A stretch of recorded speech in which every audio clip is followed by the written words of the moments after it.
Hey everybody! Today we're gonna have a look at a pretty early Spectrum game, Pheenix, published by Megadodo Software. Pretty cool name for a software company, right? In 1983. And I remember playing this back in the day, not in 83 because I didn't have a Spectrum then, but a couple of years later, and I really enjoyed this one. This was really a solid, fun shooter.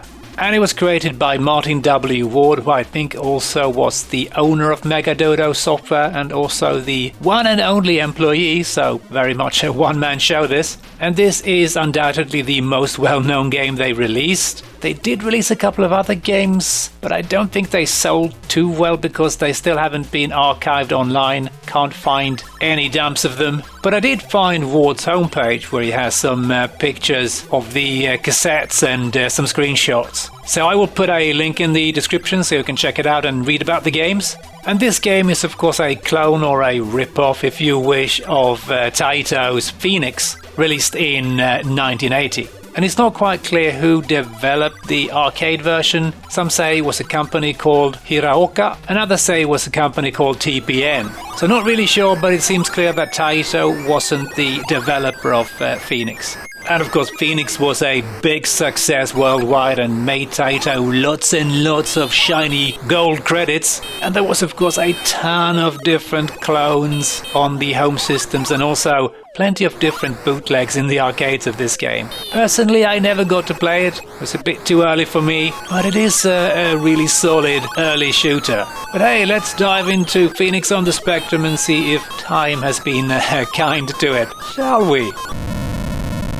And there's no loading screen for this one, and that kind of makes sense. It's a 16K game and pretty well optimized, so I think adding a loading screen would just make the loading take an unnecessarily long time. And it's pretty impressive that this runs on a 16K machine. It is a solid conversion of Pheenix as far as I can remember it anyway. And I think this game was re-released a number of times on various budget labels and in compilations and whatnot. And I would assume also that it's one of the best 16K Spectrum games together with Jetpack and possibly a couple of others.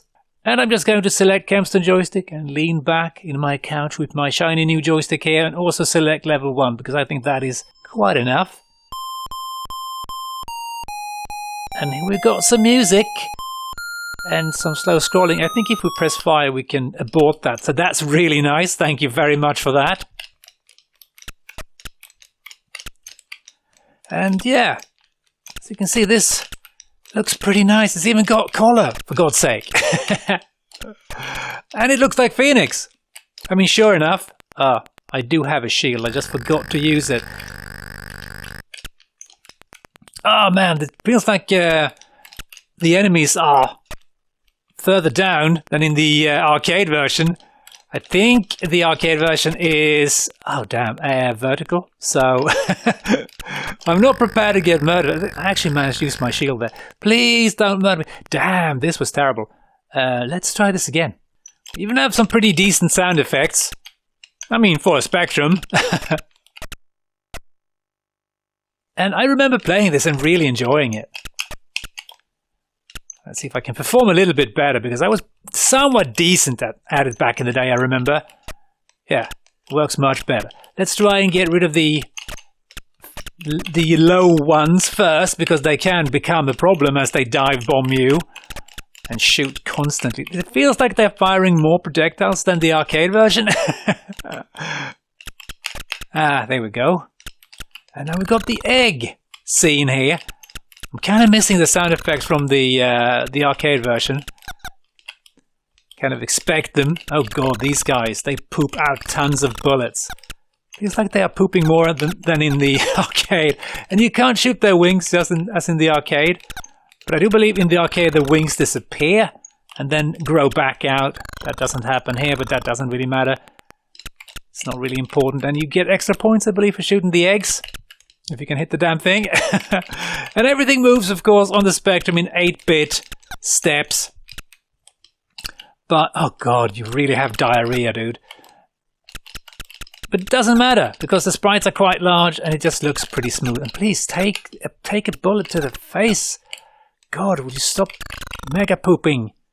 Megadodo pooping. Yeah, impressive stuff. I mean, yeah, it's a simple game and the Spectrum really should run it. fairly easily, but, you know, it's a 16K version. Jeez. I keep forgetting about my shield for some reason. But there were a lot of bad early arcade port games that the Spectrum should be able to handle quite well. And didn't. You know what I mean, right? Some terrible, terrible ports. Oh god, this is... Don't come down here. Just fly away. Go away. Let's see if I can get you. Oh man, this is tricky. You really need to clear the screens pretty fast. Otherwise, you're going to have issues. Oh, you absolute bastard. And you fire a lot of shots. Isn't there only one projectile in the arcade? Or am I just misremembering? I did record it for the video, of course, but it's a couple of days ago, so I don't quite remember. Or maybe I'm confusing it with Galactions. I played Galactions, the arcade version, quite recently as well. Oh, hang on. This guy is firing at me, the mothership. I seem to remember it not doing that. Interesting. Oh no, hang on. I'm confused. What I'm thinking of is the fact that it doesn't move down as it did in the arcade version.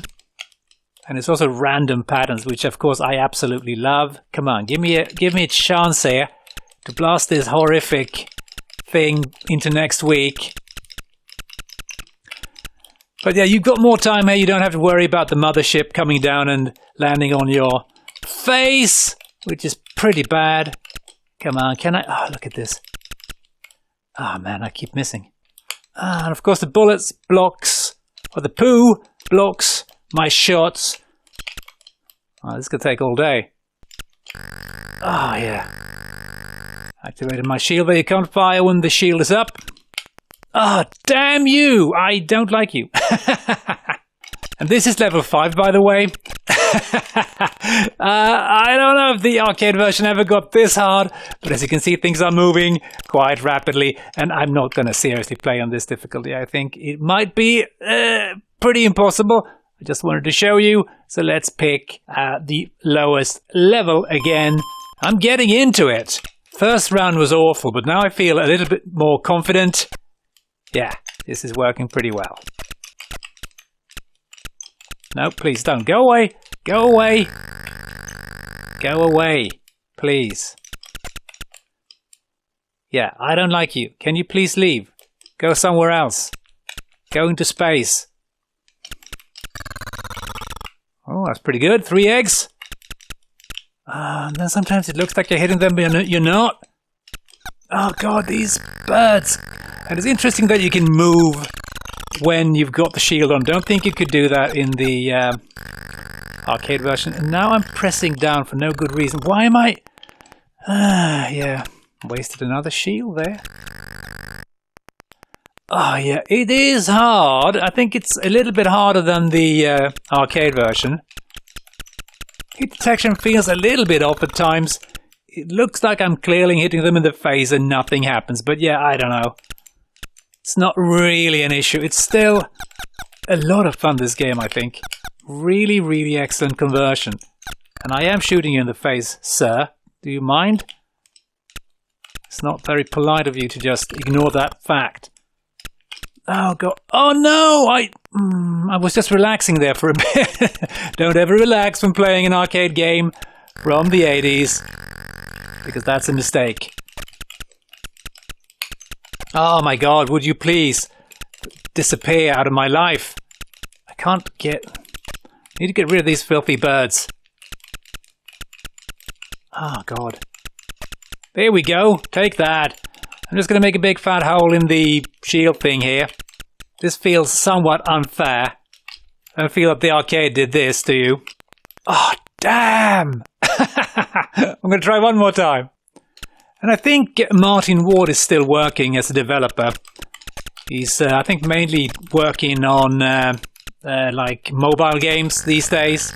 It's a damn shame he didn't make more Spectrum games, really. Had they been as good as this one, it would have been very interesting to see what he would have come up with. He also did work on the ST and Amiga, I believe. I think he worked on Buggy Boy and one of those James Bond conversions. What's it called again? Live and Let Die. This is going pretty well this time. I don't know why I say that, because we know what happens when I say that things are going well, right? Please. Well, okay, that didn't happen that time. Please, go away. Make yourself scarce. Maybe I should focus on the middle here for a bit. Or maybe not. Maybe I should have focused on the filthy... Please, please, dear God, why are you just following me, you stinky little bugger?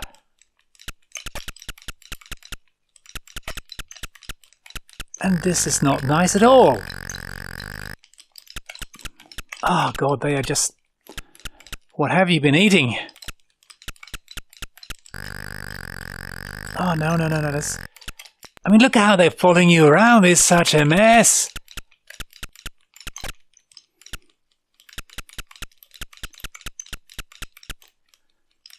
It is really supremely hard to get this done. Much more difficult than I remember it being.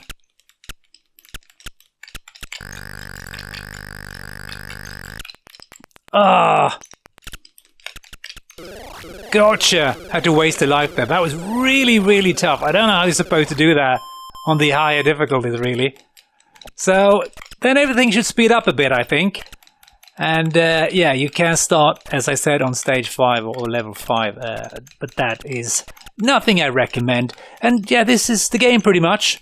But it really is a lot of fun. If you like Pheenix, you're absolutely going to like this one. And, yeah, great work by Martin. So let's have a look at what some other people thought about this one before we end, shall we? And Crash seemed pretty impressed by the game, even though they didn't award it a rating. Maybe this was before they started doing that. But anyway, they wrote, Pheenix is 99% accurate as a copy of the arcade original. The spectrum has been pushed a long way with this game. And what's so appealing is that it's all been fitted into 16K. If you haven't got it, definitely a game to add to your collection. And I believe this was before they started awarding Crash Smashes, otherwise I'm pretty sure this game would have gotten one. Home Computing Weekly gave the game 5 out of 5 stars and they wrote, apart from the gruesome spelling of the title, this is a very classy piece of machine code programming, highly professional from start to finish. Superb presentation, graphics and sound, highly recommended. And yes, I can't argue with that, an excellent conversion. And it makes me wonder if there is an official conversion of Pheenix to the Spectrum. I don't think so. But anyway, hope you enjoyed this quick peek at Pheenix. Thanks for watching, and as always, hope to catch you next time. Cheers!